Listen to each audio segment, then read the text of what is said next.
Trading decisions में relative strength index RSI के उपयोग पर हमारी वीडियो में आपका स्वागत है। क्योंकि एसएमए के सब्जेक्ट में आरएसआई का इंपॉर्टेंट रोल होता है ट्रेडिंग डिसीजंस लेने में, इसलिए आरएसआई पर कोई चर्चा आगे बढ़ाने से पहले आई बटन पर क्लिक करके अपनी एसएमए की नॉलेज को भी अपडेट कर लें। मेरी आपसे यह भी रिक्वेस्ट है कि इस वीडियो की टेक्निकल एनालिसिस की जानकारियों को सुनने के साथ साथ अपने कंप्यूटर में मोबाइल में फैक्ट चेक करके अपना कंसेप्ट क्लियर कर लें। ये न करें कि एक कान से सुने और दूसरे कान से निकाल लें। अब एसएमए के डिस्कशन को आगे बढ़ाते हुए इस वीडियो में हम चर्चा करेंगे कि आरएसआई के साथ एसएमए और ईएमए को कैसे उपयोग करें। ये हम प्रैक्टिकल एप्लीकेशंस के साथ आपको बताएंगे। आपको यह भी पहले ही बता दूं कि मैं इस वीडियो की जगह पर 4 वीडियो भी बना सकता था, पर इससे आरएसआई की नॉलेज चेन ब्रेक हो जाएगी। इस कारण वीडियो की लेंथ ज़्यादा है, इसलिए इसे समय देकर देखें। आरएसआई की डेफिनेशन सबसे पहले आपको बताएं। आरएसआई एक टेक्निकल एनालिसिस मोमेंटम इंडिकेटर है जो वर्तमान समय में और बीते समय की भी शेयर प्राइस की स्ट्रेंथ और वीकनेस को बताता है। मतलब शेयर प्राइस में कब कब और कैसे कैसे मजबूती और कमजोरी आई है, इसका इतिहास या हिस्ट्री बताता है। लेकिन हमारे लिए आरएसआई की पास्ट हिस्ट्री से ज़्यादा उसके रिसेंट चेंजेस ज़्यादा इंपॉर्टेंट होते हैं, क्योंकि आरएसआई यह भी बताता है कि शेयर के पिछले 14 टाइम फ्रेम्स के एवरेज गेन और एवरेज लॉस के मुकाबले शेयर की प्राइस में जो रिसेंट चेंजेस हो रहे हैं, उन चेंजेस की स्पीड और साइज़ क्या है, जिससे हम शेयर के ओवर वैल्यूड मतलब ओवरबॉट और अंडर वैल्यूड मतलब ओवरसोल्ड कंडीशंस का पता कर सकते हैं। अब आप आज से आरएसआई को इसी नज़रिए से देखेंगे। आरएसआई मार्केट टाइमिंग करने के लिए बेटर डिसीजंस लेने में भी हमें हेल्प करता है। क्या आप जानते हैं मार्केट टाइमिंग का मतलब क्या होता है? मार्केट टाइमिंग करने के लिए मार्केट के बारे में प्रेडिक्शंस की आवश्यकता पड़ती है कि मार्केट कब ऊपर जाएगा और कब नीचे जाएगा, और इसके अनुसार हम फाइनेंशियल मार्केट से पैसा इन एंड आउट करते हैं। अब यहाँ पर यह भी आपको जानना ज़रूरी है कि हम टेक्निकल इंडिकेटर का यूज़ क्यों करें जब हमारे पास शेयर की सारी फंडामेंटल या आधारभूत जानकारी और न्यूज़ होती है, और फंडामेंटल से क्यों नहीं अपना काम चला लेते हैं, क्योंकि शेयर की फंडामेंटल नॉलेज ही शेयर के बारे में सब कुछ डिसाइड करती है। यह इसलिए कि जैसे आप कार लेते हो, उसे आप एक्चुअल कंडीशन में ड्राइव करके आप कार की क्वालिटी के बारे में पता कर लेते हैं, जबकि आप कार की एक्चुअल मैन्युफैक्चरिंग और मशीनरी के बारे में कुछ भी नहीं जानते हैं। इसी तरह हम टेक्निकल एनालिसिस से पता कर लेते हैं कि शेयर की फाइनेंशियल रियलिटी या असलियत क्या है। उस स्थिति में जबकि हमें उसकी कोई भी फंडामेंटल नॉलेज या आधारभूत जानकारी नहीं होती है। एक और बहुत बड़ा कारण होता है टेक्निकल एनालिसिस द्वारा ट्रेडिंग डिसीजंस लेने का कि शेयर के बारे में हम कितनी न्यूज़ तो हम मिस भी कर जाते हैं, और अक्सर न्यूज़ का क्या असर शेयर प्राइस पर होगा इसका भी ठीक अनुमान नहीं लगा पाते हैं। इसलिए हम फंडामेंटल एनालिसिस के साथ टेक्निकल एनालिसिस की ओर भी रुख करते हैं ट्रेडिंग डिसीजंस लेने के लिए। अब हम आने वाले डिस्कशन से समझेंगे कि आरएसआई कैसे बाई एंड सेल सिग्नल के साथ सिग्नल की स्ट्रेंथ को भी बताता है और प्राइस रिवर्सल और पुल बैक के सिग्नल भी देता है। प्राइस रिवर्सल का मतलब है कि शेयर का प्राइस इंक्रीज होता चला जा रहा है और फिर डिक्रीज होना शुरू हो जाता है। इसके विपरीत पुल बैक होता है जब प्राइस डिक्रीज होता चला जा रहा है और फिर इंक्रीज होना शुरू होता है। इसे समझने के लिए हमें डिमांड सप्लाई के फॉर्मूले को भी समझना होगा। अगर डिमांड इंक्रीज होगी तो प्राइस इंक्रीज होगा, और डिमांड डिक्रीज होगी तो प्राइस डिक्रीज होगा। यही डिमांड सप्लाई लॉ है। दूसरे शब्दों में, बाइंग ज़्यादा हुई होगी तो प्राइस इंक्रीज हुआ होगा, और बाइंग कम हुई होगी तो प्राइस में डिक्रीज हुआ होगा। और डिमांड सप्लाई कहाँ से आएगी? डिमांड सप्लाई में इंक्रीज और डिक्रीज होगा शेयर की फंडामेंटल में इंप्रूवमेंट से या डिटीरियोरेशन से। और अब यहाँ पर जानना ज़रूरी है कि मार्केट में बिग ऑपरेटर और इन्वेस्टर्स फंडामेंटल नॉलेज से डिसीजन लेते हैं, और उनके डिसीजंस हमें बाइंग सेलिंग की क्वांटिटी और प्राइस इंक्रीज और डिक्रीज में रिफ्लेक्ट होते हैं। इस प्रकार हम टेक्निकल एनालिसिस द्वारा हम मार्केट में बिग ऑपरेटर और इन्वेस्टर्स के लिए डिसीजंस और ट्रेंड्स को फॉलो करते हैं। अब आपको टेक्निकल एनालिसिस का कॉन्सेप्ट क्लियर हो गया होगा। इस प्रकार आरएसआई लाइन बताती है कि आपके चुने हुए टाइम फ्रेम के अनुसार हर अगले दिन, अगले घंटे या हर अगले मिनट शेयर की प्राइस में गेन हो रहा है या लॉस हो रहा है। फिर हम 14 डेज पीरियड में इस प्राइस गेन और प्राइस लॉस को नोट करके इनका अलग अलग एवरेज निकालते हैं। फॉर एग्जांपल 14 डेज के टाइम फ्रेम में हर प्रीवियस डे और हर नेक्स्ट डे के प्राइस के बीच में 10 बार गेन हुआ है और 4 बार लॉस हुआ है, तो 10 बार जितना जितना गेन हुआ है उसका टोटल करके 14 से डिवाइड करेंगे, जो 14 डेज का एवरेज गेन होगा। इसी प्रकार 4 बार जितना जितना लॉस हुआ है उसका टोटल करके इसे भी 14 से ही डिवाइड करेंगे, जो 14 डेज का एवरेज लॉस होगा। गेन और लॉस जितने भी दिन हुआ होगा पर डिवाइड 14 से ही किया जाएगा, यह समझना जरूरी है। इस प्रकार अगर शेयर प्राइस का एवरेज गेन एवरेज लॉस से ज़्यादा है तो इसका मतलब हुआ कि शेयर की बाइंग क्वांटिटी में इंक्रीज हो रहा है, या शेयर के फंडामेंटल में इंप्रूवमेंट होने के कारण शेयर की प्राइस इंक्रीज हो रही है। और शेयर बुलिश होकर ओवरबॉट लेवल की ओर जा रहा है। और अब शेयर की डिमांड में कितना इंक्रीज हुआ है या फंडामेंटल में कितना इंप्रूवमेंट हुआ है, यह शेयर की प्राइस में रिफ्लेक्ट होकर ओवरबॉट लेवल की ओर शेयर के मोमेंटम को कम या ज़्यादा करने का काम करेगा। शेयर प्राइस में स्ट्रेंथ होगी तो ओवरबॉट लेवल की ओर भी जाएगा और ओवरबॉट लेवल को टच भी कर सकता है और उससे भी ऊपर निकल सकता है और वहाँ पर कम समय या काफ़ी ज़्यादा समय के लिए रह भी सकता है। ओवरबॉट लेवल की ओर प्राइस के इंक्रीज होने के कारण बायर्स की सेलिंग भी आएगी या शेयर में कोई फंडामेंटल वीकनेस आने से शेयर में सेलिंग भी इंक्रीज हो सकती है। इसलिए ओवरबॉट लेवल की ओर कहीं से भी शेयर प्राइस में रिवर्सल भी हो सकता है। दूसरी ओर अगर शेयर प्राइस का एवरेज लॉस एवरेज गेन से ज़्यादा है तो इसका मतलब हुआ कि शेयर की सेलिंग क्वांटिटी में इंक्रीज हो रहा है या शेयर के फंडामेंटल में डिटेरियोरेशन होने से शेयर की प्राइस डिक्रीज हो रही है और शेयर ओवरसोल्ड लेवल की ओर जा रहा है। और अब शेयर की डिमांड में कितनी कमी हो रही है या शेयर के फंडामेंटल में कितना डिटेरियोरेशन हो रहा है, यह शेयर की प्राइस में रिफ्लेक्ट होकर ओवरसोल्ड लेवल की ओर कम या ज़्यादा मोमेंटम करेगा। शेयर प्राइस में वीकनेस होने से शेयर का प्राइस ओवरसोल्ड लेवल की ओर जाएगा और ओवरसोल्ड लेवल को टच भी कर सकता है और उससे भी नीचे निकल सकता है और वहाँ पर ज़्यादा समय के लिए रह भी सकता है। ओवरसोल्ड लेवल की ओर प्राइस डिक्रीज होने के कारण शेयर में बाइंग भी इंक्रीज हो सकती है या शेयर के फंडामेंटल में इंप्रूवमेंट होने से शेयर में बाइंग भी आ सकती है। इसलिए ओवरसोल्ड लेवल की ओर से कहीं से भी शेयर की प्राइस में पुल बैक भी आ सकता है। ऊपर कही बात को फिर रिपीट कर रहा हूँ कि अब आप समझ गए होंगे कि आरएसआई कैसे बाय एंड सेल सिग्नल के साथ साथ उस सिग्नल की स्ट्रेंथ को भी बताता है और प्राइस रिवर्सल और पुल बैक के सिग्नल भी देता है।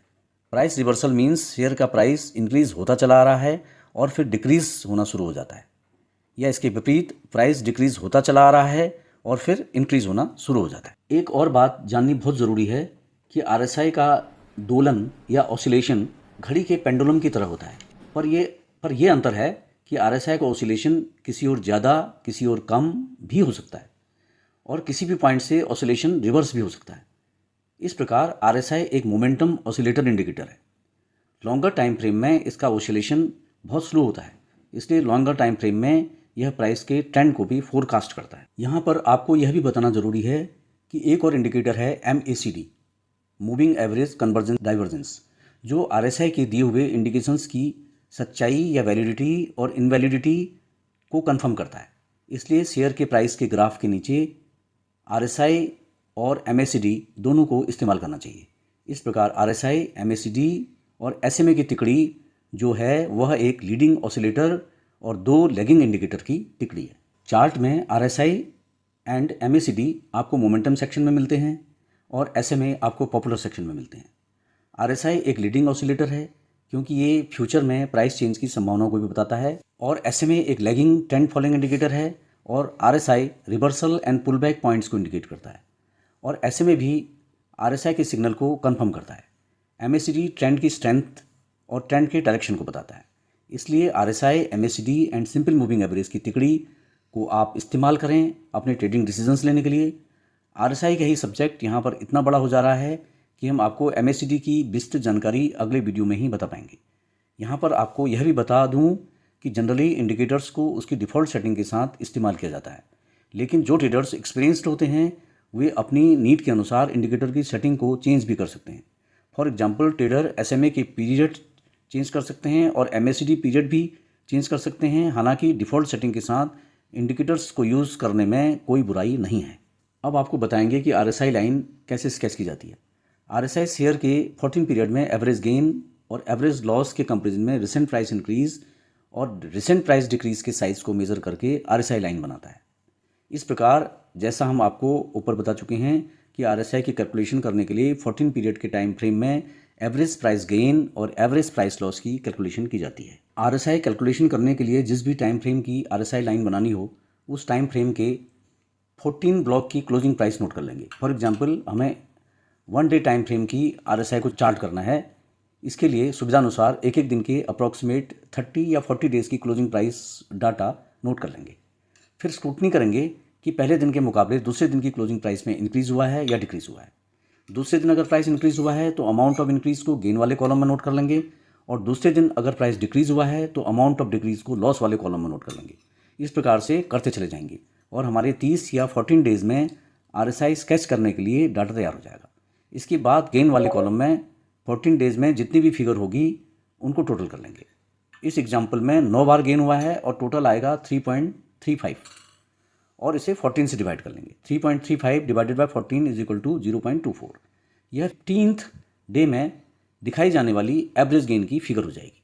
इसके बाद लॉस वाले कॉलम में 14 डेज में जितनी भी फिगर होंगी उनको टोटल कर लेंगे। इस एग्जाम्पल में 4 बार लॉस हुआ है और 4 बार लॉस का टोटल आएगा 1.4 और इस 1.4 को भी 14 से डिवाइड कर लेंगे। 1.4 divided by 14 is equal to 0.10। यह 15th डे में दिखाई जाने वाली एवरेज लॉस की फिगर हो जाएगी। अब इन फिगर से हम पहले आर एस कैलकुलेट करेंगे, फिर आर एस से आर एस आई कैलकुलेट करेंगे। यहाँ पर नीचे आर एस आई के फर्स्ट पॉइंट की कैलकुलेशन इस प्रकार की जाएगी। इस प्रकार 14 डेज पीरियड के आर एस आई के फर्स्ट पॉइंट के कैलकुलेशन के लिए 14 डेज के एवरेज गेन और 14 डेज के एवरेज लॉस से हम कैसे आर एस कैलकुलेट करेंगे और उस आर एस से कैसे आर एस आई कैलकुलेट करेंगे, यहाँ पर यह हम स्क्रीन में दे रहे हैं, इसे आप ठीक से समझ लें।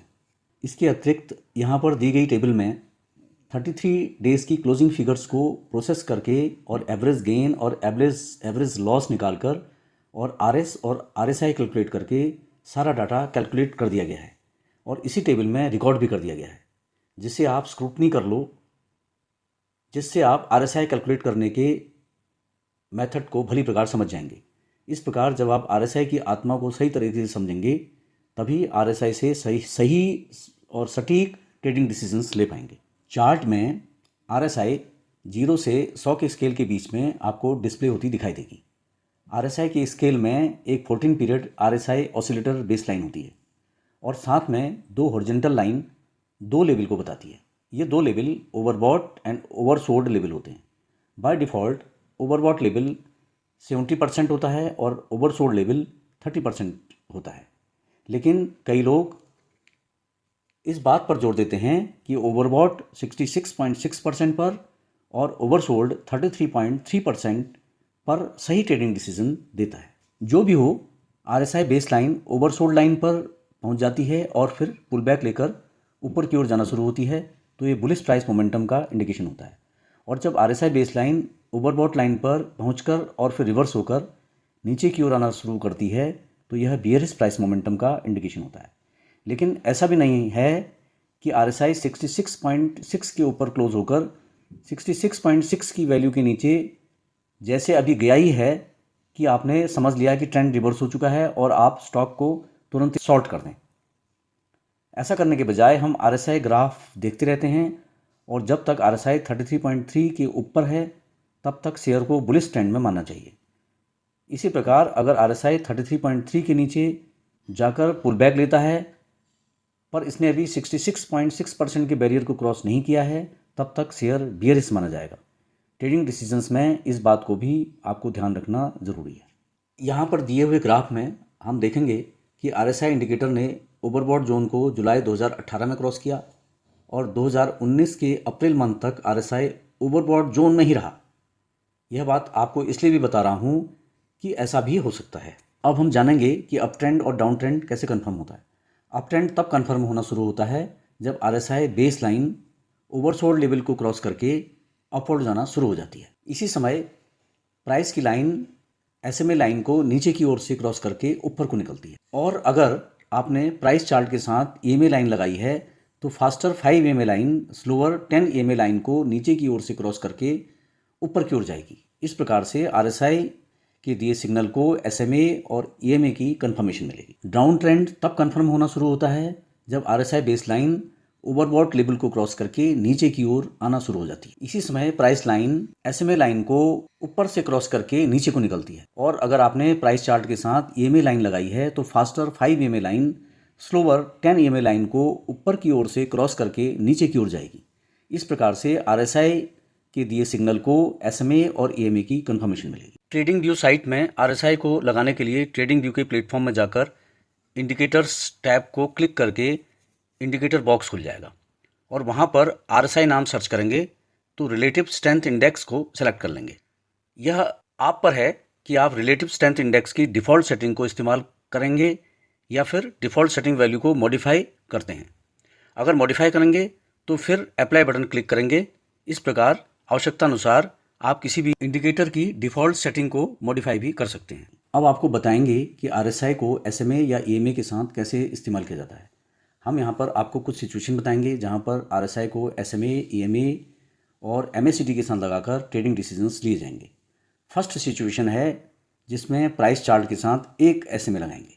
यह एसएमए 200 पीरियड का होगा और लॉन्ग टर्म ट्रेंड के लिए लगाया जाएगा। और यह एसएमए 50 पीरियड भी हो सकता है, इसे इंटरमीडिएट ट्रेंड के लिए लगाया जाएगा।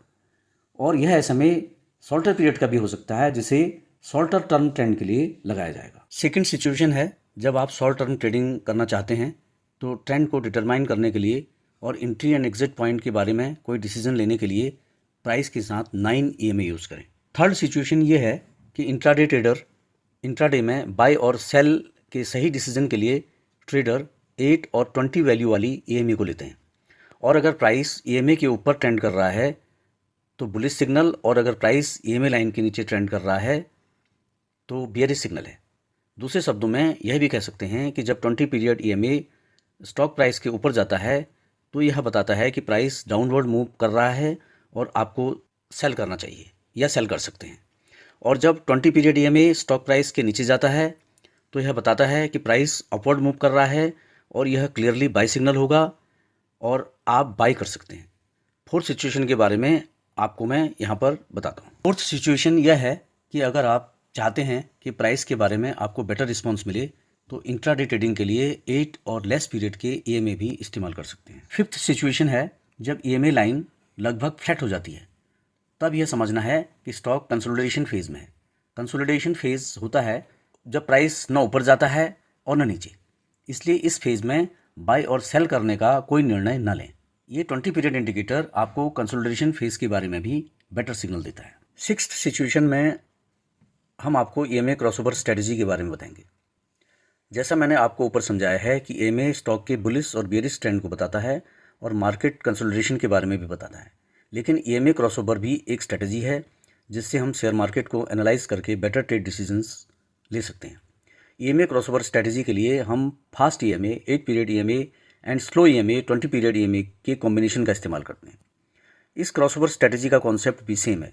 जब fast moving average slow moving average के नीचे से ऊपर की ओर जाता है तो हम लॉन्ग पोजीशन लेते हैं, क्योंकि इस प्रकार का क्रॉसओवर अपवर्ड ट्रेंड की निशानी है। और जब fast moving average slow moving average के ऊपर से नीचे की ओर जाता है तो शॉर्ट पोजीशन लेते हैं, क्योंकि इस प्रकार का क्रॉसओवर डाउनवर्ड की निशानी है। इस विवरण से आप समझ गए होंगे कि आरएसआई, एसएमए और ईएमए के जरिए ट्रेंड रिवर्सल और करेक्टिव पुल बैक का सिग्नल मिलने पर शेयर की बाई और सेल की टिप्स जनरेट करने के लिए भी शेयर को तैयार कर सकते हैं।